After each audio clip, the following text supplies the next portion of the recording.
Hello everyone, bonjour à tous, salam alaikum à tous mes amis. Je vous ai préparé une compilation des meilleurs discours chocs à l'ONU, dont voici les extraits. Le mensonge d'État, l'hypocrisie diplomatique, la boulimie du pouvoir, la recherche effrénée du gain, l'esprit démoniaque de domination et d'exploitation de l'homme par l'homme sont les vraies plaies qui gangrènent notre vivre ensemble et font courir toute la société à sa perte, y compris donc notre organisation, l'ONU. Il n'y a que les peuples africains refusent la condescendance, l'arrogance, l'insolence, la suffisance, le paternalisme, le pillage de ses ressources et le crime organisé. L'Afrique a toujours été vachement pillée. Le malheur de l'Afrique, c'est d'avoir rencontré la France. La dette coloniale, nous n'allons pas fermer les yeux et la payer tout en laissant nos populations mourir de le franc CFA. Appelé franc des colonies françaises d'Afrique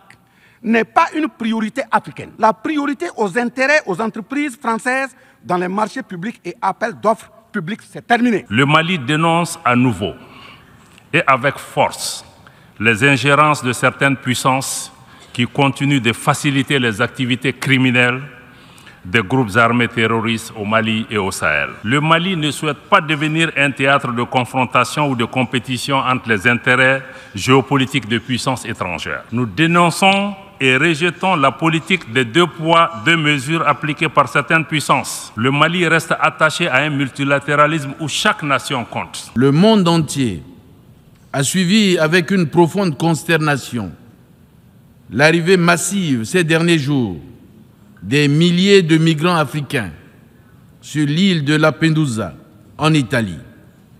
Ces jeunes qui représentent le présent et l'avenir de notre continent, l'Afrique, cherchent désespérément à rejoindre les pays du continent européen à la recherche d'un Eldorado. Cette escalade de la crise des migrants est l'une des conséquences effroyables des pillages des ressources naturelles des pays rendus pauvres par l'esclavage, la colonisation et l'impérialisme occidental, le terrorisme et les conflits armés internes, souvent ouverts sur fond de visées hégémoniques, des tensions géopolitiques et géostratégiques entre les grandes puissances mondiales. Je voudrais saisir cette occasion pour dénoncer toutes les campagnes de désinformation et de dénigrement menées par certains médias occidentaux contre la République centrafricaine. Les rivalités entre les grandes puissances ne doivent pas être d'emblée celles africaines. Tout le défi pour nous, nations africaines, c'est d'éviter de prendre part à des rivalités qui ne sont pas les nôtres. Il nous faut porter nos propres combats, qui sont entre autres la lutte contre le néocolonialisme, la lutte contre la pauvreté, l'industrialisation du continent et la prospérité économique, le combat pour la paix, la lutte contre la désafricanisation de l'Afrique et pour la renaissance africaine et la dignité, la lutte pour nous libérer définitivement de toute subordination étrangère. Le temps est celui du réveil africain et panafricain où notre continent a repris conscience de lui-même et de ses responsabilités internes à l'égard du reste du monde. Nous sommes fatigués par le paternalisme. Nous sommes fatigués par votre mépris de nos opinions publiques, votre mépris de nos populations et de nos dirigeants. Nous sommes fatigués par votre condescendance. Nous sommes fatigués par votre arrogance. Nous sommes fatigués.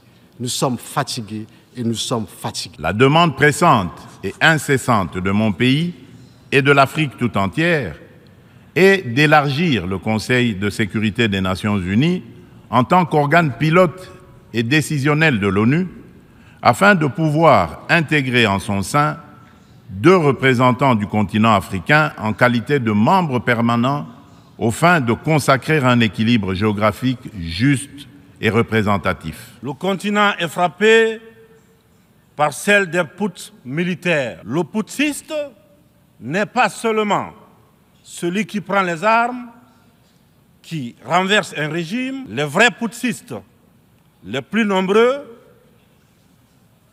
qui ne font l'objet d'aucune condamnation, c'est aussi ceux qui manigancent, qui utilisent la fourberie, qui trichent pour manipuler les textes de la Constitution afin de se maintenir éternellement au pouvoir.